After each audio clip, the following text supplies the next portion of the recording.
5年前，一條報道了設計師謝科在大理的自宅，所有人都感嘆這是最舒服的家。這一次，我來到大理探訪他新造好的2處院子。他說，30多歲時，事業受挫，解散公司，來到大理，深刻影響了他後來的設計。徐老師，又見面了，好久不見，辛苦了。這個外觀看上去很樸素嘛。對，覺得跟村子應該融入一些。所以這個算是你在大理的第2個家嘛？對，之前我在古城那邊，大概16年的時候買了一個房子弄好，好多朋友都5間房，不夠住了的。後來想，哎，就是在雙廊這邊。所以這個房子原來就是農民房，有點破敗了，把它租過來，加起來可能就700平左右。中間有一個原始地貌的坡地，然後上去。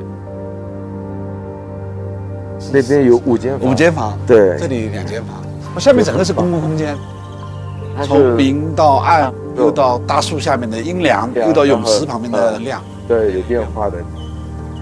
而且隨着時間，你會感受有同樣一個景在游走。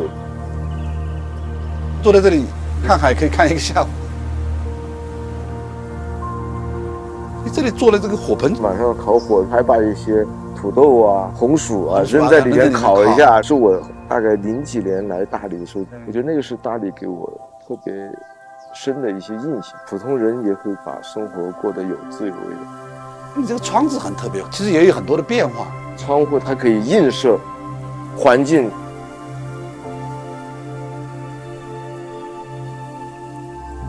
然後你坐下來，你感受一下那個。对，完全不一樣，完全不一樣。所以看上去是很簡潔，但是簡潔跟變化配合起來就很妙了。好東西上還是在現場裡反復走，然後琢磨。喜歡去跟一些女孩子們靜下來的時候，她是靠身體在感受。她是覺得，哎，我被包裹着，被呵護。從拿下來到最後造好7年。建築，我覺得它一定是跟環境、跟人的行為、跟心理感受要發生關係。一些擋牆的位置，這棵樹的位置，爬藤形成的畫面，就跟繪畫一樣，差一點點就差很多。這個是我在現場調的，本來就是直的。當時大概下午4點多的時候，就光是這樣來的。我說我把光朝着陽光的方向扭一下，要有變化，但又很克制。我觉得这是一个很典型的一种风格。往上走到卧室区，楼梯也做得很窄。民居就是這樣。這裡有個小陽台，來感受一下。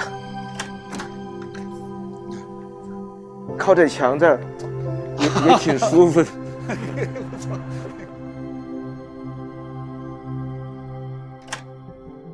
這裡也挖了一個洞，坐在這兒感受一下。哦，看到沒有？那個房間也用了很多這種玻璃燈，也是在一些二手的市場去慢慢淘的。我覺得生活就是在一個簡單的盒子裡邊，你主人的生活的細節、你的愛好、你的所有的東西裝進去之後，這個家才是你的。家具的搭配，您這方面也是高手了。到處淘的一些，大家在慢慢覺得，哎，我要買好的東西。一個好的空間，我希望它看不到設計，看不到一個具體的家具品牌，它們整合在一起，包括一些藝術品啊，包括我日常用的一些器物，它共同形成的一種感官的氛圍和氣息。欄杆哈，曲線好好看。當地的一個師傅，我大致跟他說是這樣的一個形。做好之後來到現場，我覺得太美了。我這個東西我們設計不出來，就純粹在現場這樣操作。有時候經常把手機扔在邊，廚房裡邊跟他們玩一下，就一天一會兒就過去了。廚房是給的是最重要的位置，大的島台，一家人圍着這兒切配，然後面對面這樣聊天。我特別喜歡設計廚房，因為你自己愛做菜，有些做菜的書我就堆在裡邊。早餐的位置，早上的陽光是從東邊來的。我覺得早餐的那種狀態出來之後，你一天的心情都會好。我們在這兒晚上用完餐之後，一般都會轉換過來，點上壁爐。大理這邊晚上會涼一些，圍着壁爐之後，幾乎都不知道時間了。這個房間是最靜的一個。進來之後有一個小花園，靈感也來源於以前白族每家的院子都干干淨淨的，然後種的各種花草啊那些，他們對日常生活的那種熱愛。我們好多团隊的人是從重慶過來，沒想到扎根在這了。而且他們現在回重慶，他們經常還特凡爾賽跟我說：“謝叔叔，我回去待2天，覺得那空氣的陽光哪兒都不對，又嘈雜。”他說就想回村裡。他們現在都住在村裡，我還自己覺得挺感動的。就是到大理就是感覺就不想工作了的。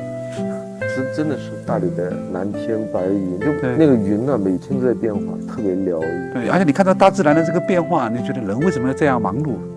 這幾年我們把節奏放得比較慢一些，你會發現，就是有時候你慢下來的時候，你的決定跟選擇有可能是正確的。